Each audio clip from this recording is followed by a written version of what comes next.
Welcome to One Word a Day. I'm Sophie, your pilot into the universe of Chinese. Let's continue discovering another sound alike.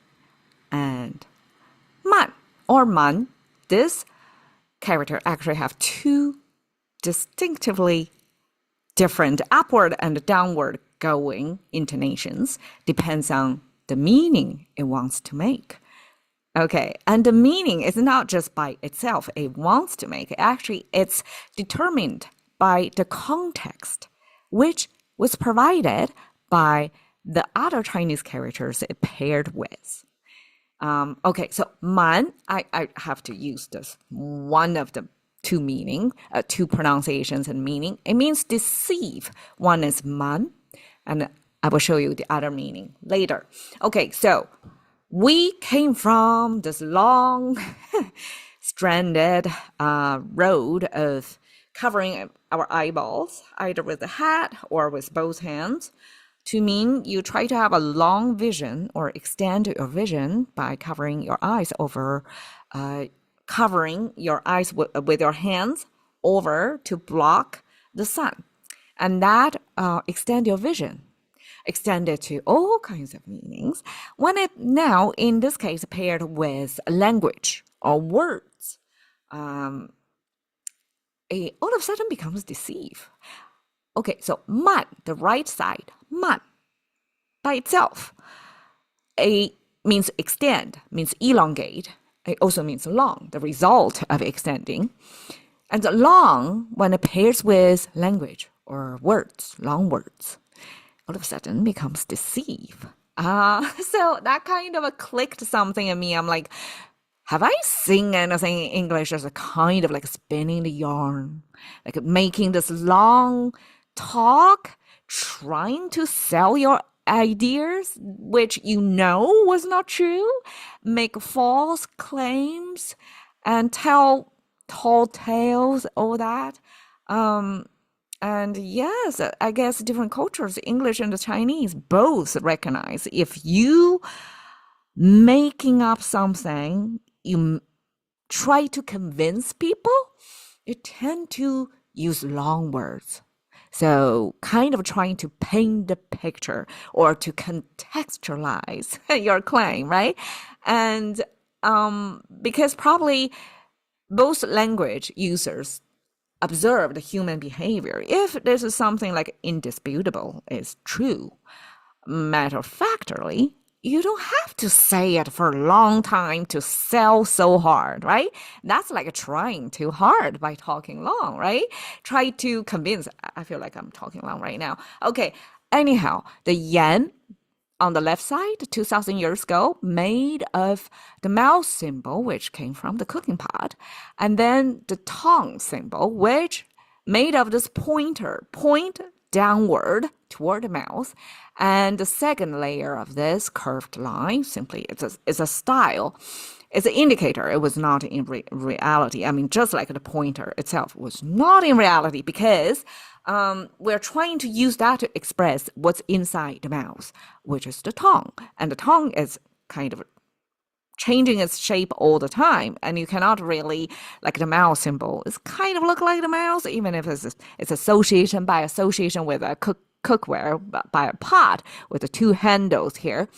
It's not something you can put fixed shape to it. Therefore, Chinese developed this indirect way to tell you where it is. It's inside the mouth, and this inside not only pointing toward the mouth, but also kind of intersecting here, kind of telling you, okay, this is where we're going. This is expressing what's within, what's the inside. And then the top two horizontal lines, simply I regard it as the sound bites travel through space and time in a diminishing order, and that's kind of similar to today's signal bars, right? It's like a diminishing.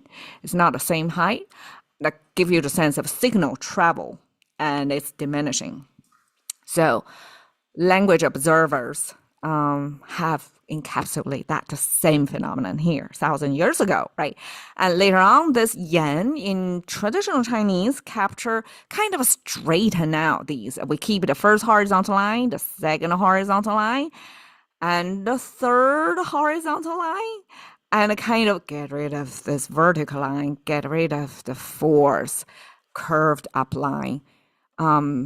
So some simplification, get rid of something, and the mouse symbol keep there. That's the yan, the contemporary. I guess by itself, we would fully spell yan as this. Now, in simplified Chinese, because it's simplified, we try to speed up the writing speed or make it simple to recognize. So it was further simplified into this one dot, keep there, and the whole thing, so many layers of horizontal lines, we just kind of like a Z, right? Letter Z almost, or I in that sense. Okay, it looks like a English letter I actually there here. Okay, anyhow, all of that yan simply means language. So you use long spinning language, try to deceive, try to get somebody confused, and therefore sell them your story. Okay, this is man. The last one is man. One is a fallen tone. Okay, I always have a sense of most of action, verb in Chinese characters, often in a fallen tone, because that sounds to me, Okay, does have the most like a doing in it. And so one is fallen tone, almost like with a lot of force. So ma. In that case, it's not deceive anymore. It's more like insult with ill intention. And ma means really bad mouth about somebody. And ma probably is a face-to-face. It's not talking about somebody behind the back. It's like confronting somebody using very, I would say, harsh language. You see this double mouth. It's like when you have a shouting match, normally two mouths involved, right? So everybody try to out volume the other person. So that's what ma was depicting. And the ma becomes this prolonged, extended accusation attacking on the other person. So that's the other meaning. And it also came from, remember yesterday when we were talking about take your time to walk slowly. And one of the three possibilities of meanings of why Chinese as a language, why we ask your guests to walk slowly, is because slow walking is a sign or symbol of body language as social status, higher social status. So ma here, share half of it, like a long, it kind of share with the slow, this long speaking, almost like you drawn out, like long worded, almost by taking more space, audio space, speaking for long, kind of showing you're more important. You want to hear your own talk. And that also implies this contempt, or you're taking up this space, right? So you use lots of words to attack your opponent, give you the sense of it's really disrespectful.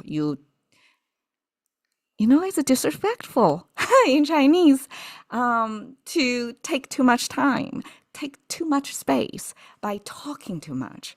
Interesting. I just realized that like this language, Chinese language, has a lot of language talking about the language itself, and embed lots of values regarding talk, regarding how you talk and how you treat each other.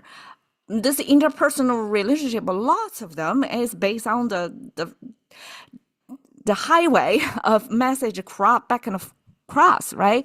And this ma give you the sense of this disrespectful by talking so long, attacking the other person. Okay, the first one, man, qi man, simply means deceive. It's double down deceive, because man, by talking for long itself, is already deceive. And The reason why we know it's pronounced as man and it means deceive is because it's paired with qi, which is another way to say deceive. And qi is interesting as well. Qi, the left side, is a kind of a basket. Ancient times used that to measure the volume. And you can see that in a marketplace, or ancient times, you pay your tax by have a portion of your produce submitted to the government. And if you're a crop grower, you're going to weigh and measure the volume of your crop. And the right side here, 切 means short. You're selling somebody short. Or you pay your tax by this. The tax gatherer, collector, would use a false volume measure to make you pay more tax. Right? You can imagine that. So that kind of a transactional falsehood is what this qi is about. It's relates to this 切 is like originally came from this yawning, and then it's also related to hot air spinning, right? And eventually it means you're promising something, but you don't deliver. So in transaction situation, either you're buying or selling, and if you're promising something, you're not holding up your end, and you're kind of use this rigged measurement device to trick the other person. So that's what qi is about. So you can see it's dishonesty in transaction versus man is dishonesty in words, right? Okay, 瞒天瞒地. So same thing about deceiving, but this time instead of deceiving another human being or your trading party, you 天 and 地, the heaven and earth. It's even bigger deceiving. You're trying to deceive the gods. So that's 瞒天瞒地. It's almost like you're not telling any human beings of your big scheme, not even the heaven and earth. You're just spinning your story about something that nobody knows your real intention, because that's not in your words. Okay, 瞒, and here breadcrumbing is one of the forms of deceiving. All right, thank you for your time. See you another day.